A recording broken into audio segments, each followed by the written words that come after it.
오늘은 에스겔 27장 말씀을 통해 우리를 향한 하나님의 뜻을 함께 살펴보고 기도의 제목을 잡고자 합니다. 에스겔 27장 타이틀에 보시면 두로에 대한 애가라고 나옵니다. 이 애가는 슬픈 노래를 가리킵니다. 오늘 말씀을 통해 하나님께서 이 에스겔 선지자를 통해 두로에 대해 슬픈 노래를 부르게 하신 이유가 무엇인지 함께 깨닫는 저와 성도님들 되시기를 주님의 이름으로 바라겠습니다. 하나님께서 에스겔 선지자에게 이 두로를 향하여 슬픈 노래를 부르라고 하신 이유가 무엇입니까? 그것은 바로 두로의 교만함 때문입니다. 본문 3절 말씀 보시면 너는 두로를 향하여 이르기를 바다 어귀에 거주하면서 여러 섬 백성과 거래하는 자여 주 여호와께서 이같이 말씀하시되 두로야 네가 말하기를 나는 온전히 아름답다 하였도다 라고 말씀합니다. 당시 두로는 바다 어귀에 거주하면서 여러 섬 백성들과 거래를 했습니다. 이 바다 어귀는 고대 중동 지역 나라들이 물건을 사고 팔 때 지나다니던 항구를 가리킵니다. 다시 말해 이 두로는 항구 도시였습니다. 두로는 이처럼 여러 나라들과의 무역 활동을 통하여 막대한 부를 얻게 됩니다. 물론 이 막대한 부 그 자체가 죄는 아닙니다. 하지만 두로는 무엇이 문제였을까요? 3절 후반부에 나오는 것처럼 나는 온전히 아름답다라고 말을 합니다. 자신의 교만함을 드러내는 표현입니다. 실제로 이 두로는 매우 아름다운 항구 도시였습니다. 그러나 지금 말하고 있는 이 자신에 대한 평가는 정도를 넘어선 교만이었습니다. 이 자신을 세상의 모든 존재 앞에서 드러내며 뽐내고 있습니다. 또 이러한 교만함 속에서 두로는 하나님의 백성이 멸망할 때 그것을 보며 즐거워하기도 했습니다. 어제 나누었던 우리 에스겔 26장 2절에 보면 인자야 두로가 예루살렘에 관하여 이르기를 아하 만민의 문이 깨져서 내게로 돌아왔도다. 그가 황폐하였으니 내가 충만함을 얻으리라 하였도다 라고 말씀합니다. 이러한 교만함으로 인해 오늘 두로가 심판을 받게 된 것입니다. 에스겔 27장 그 이후의 내용들은 두로가 어떠한 교만함을 드러냈는지에 대해 우리에게 말씀합니다. 4절부터 7절까지는 이 해양 도시인 두로를 상징하는 그 배, 즉 선박에 대해 말씀합니다.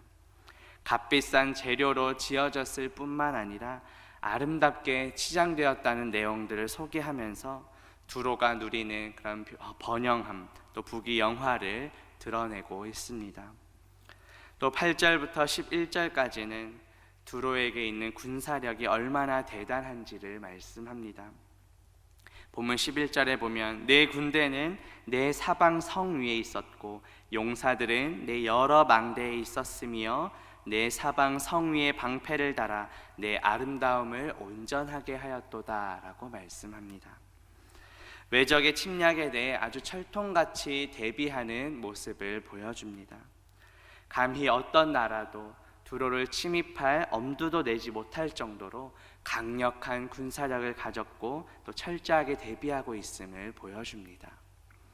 하지만 이러한 인간의 능력으로 아무리 강한 군사력을 확보하고 철저하게 대비한다 할지라도 하나님의 심판을 피할 수는 없습니다. 마지막 26절부터 36절까지의 단락을 보면 이렇게 강력했던 두로가 하나님의 심판으로 인하여 하루아침에 멸망하는 것을 우리는 볼 수 있습니다.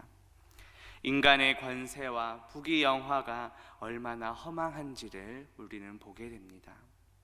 우리가 의지할 것은 그런 것들이 결코 아님을 보여줍니다. 마지막 36절 보시면 많은 민족의 상인들이 다 너를 비웃으며 내가 공포의 대상이 되고 내가 영원히 다시 잊지 못하리라 고 말씀합니다.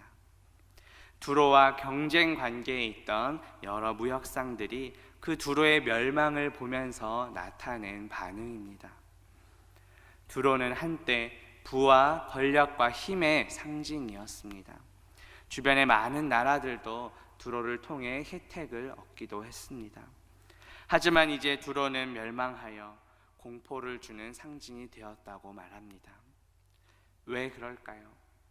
두로는 자신이 얻은 부를 통해 하나님께 영광을 돌리지도 않았고 겸손하지도 않았기 때문입니다. 앞서 26장에서 본 것처럼 이 유다가 멸망할 때 자신들에게 돌아올 그런 경제적인 이득을 계산하며 즐거워했기 때문입니다. 오늘 말씀을 통해 우리는 어떠한 교훈을 얻을 수 있습니까? 우리가 가진 모든 것은 하나님께로부터 왔다는 이러한 청지기 정신이 필요합니다. 물론 부귀 영화와 권력 그 자체가 죄는 아닙니다. 하지만 두로는 하나님보다 그것을 더 의지하고 자랑하며 교만에 빠졌기에 멸망하게 된 것입니다. 우리는 무엇을 의지하고 있습니까? 내가 자랑하는 것들은 무엇입니까? 지난 주일 설교 말씀을 통해 우리는 겸손하라는 말씀을 들었습니다. 우리 안에는 우리를 구원할 어떠한 의로움도 없습니다. 오직 예수 그리스도의 그 십자가 보혈의 능력으로 우리는 구원을 받게 된 것입니다. 그렇게 우리는 하나님의 능하신 손 아래에서 겸손하라는 말씀을 들었습니다. 베드로전서 5장 6절 말씀, 우리 다시 주일 말씀을 기억해 보면, 그러므로 하나님의 능하신 손 아래에서 겸손하라, 때가 되면 너희를 높이시리라고 말씀합니다.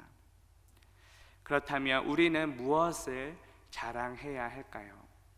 바로 예수 그리스도의 십자가만을 자랑해야 합니다.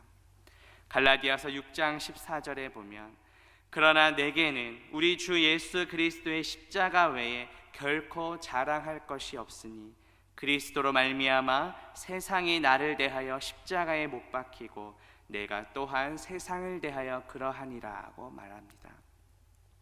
또 바울은 다른 것은 배설물로 여긴다고까지 고백하기도 했습니다. 빌립보서 3장 8절에 보면, 또한 모든 것을 해로 여김은 내 주 그리스도 예수를 아는 지식이 가장 고상하기 때문이라. 내가 그를 위하여 모든 것을 잃어버리고 배설물로 여김은 그리스도를 얻고라고 말씀합니다. 그리스도 예수를 아는 지식이 가장 고상하다고 고백합니다. 바울은 원래 어떤 자였습니까? 8일 만에 할례를 받고 이스라엘 족속이요 베냐민 지파요 히브리인 중에 히브리인이요 율법으로는 바리새인이었습니다. 세상적으로도 뒤떨어질 것이 없는 자였습니다. 하지만 다른 것들을 다 배설물처럼 여기고 십자가만을 자랑하겠다고 고백합니다. 그런데 이보다 더 겸손하신 분이 계시니 바로 우리 주 예수 그리스도이십니다. 하나님과 근본 본체이시지만 인간이 되어 오셔서 십자가에 죽기까지 복종하셨습니다. 빌립보서 2장 6절에서 8절에 보면, 그는 근본 하나님의 본체시나 하나님과 동등됨을 취할 것으로 여기지 아니하시고 오히려 자기를 비워 종의 형체를 가지사 사람들과 같이 되셨고 사람의 모양으로 나타나사 자기를 낮추시고 죽기까지 복종하셨으니 곧 십자가에 죽으심이라고 말씀합니다. 이러한 예수 그리스도의 겸손함이 우리의 삶을 다스리기를 기도합니다. 내가 지금 두로처럼 자랑하며 드러내려는 것은 무엇입니까? 겸손히 주 예수 그리스도만을 높이며 살아가는 저와 성도님들 되시기를 바라겠습니다. 말씀을 맺으려합니다. 오늘 말씀을 통해 하나님께서 에스겔 선지자에게 이 두로에 대한 슬픈 노래를 짓게 하신 이유가 무엇인지 살펴보았습니다. 그것은 바로 두로의 교만함 때문이었습니다. 우리 안에 나 자신을 높이고 드러내려는 교만함이 있었다면 이 시간 회개합시다.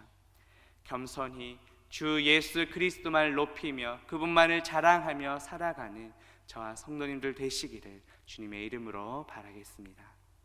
함께 기도합니다. 하나님 아버지, 오늘 말씀을 통해 하나님께서 에스겔 선지자에게 두로에 대한 슬픈 노래를 지으라고 하신 이유가 무엇인지 깨닫게 하시니 감사합니다. 교만함 때문에 멸망하게 된 두로의 모습을 보면서 우리의 교만함도 이 시간 회개하오니 용서하여 주옵소서. 겸손히 나 자신을 낮추고 오직 예수 그리스도만을 높이며 살아가는 우리 모두가 되게 하옵소서. 예수 그리스도의 이름으로 기도합니다. 아멘.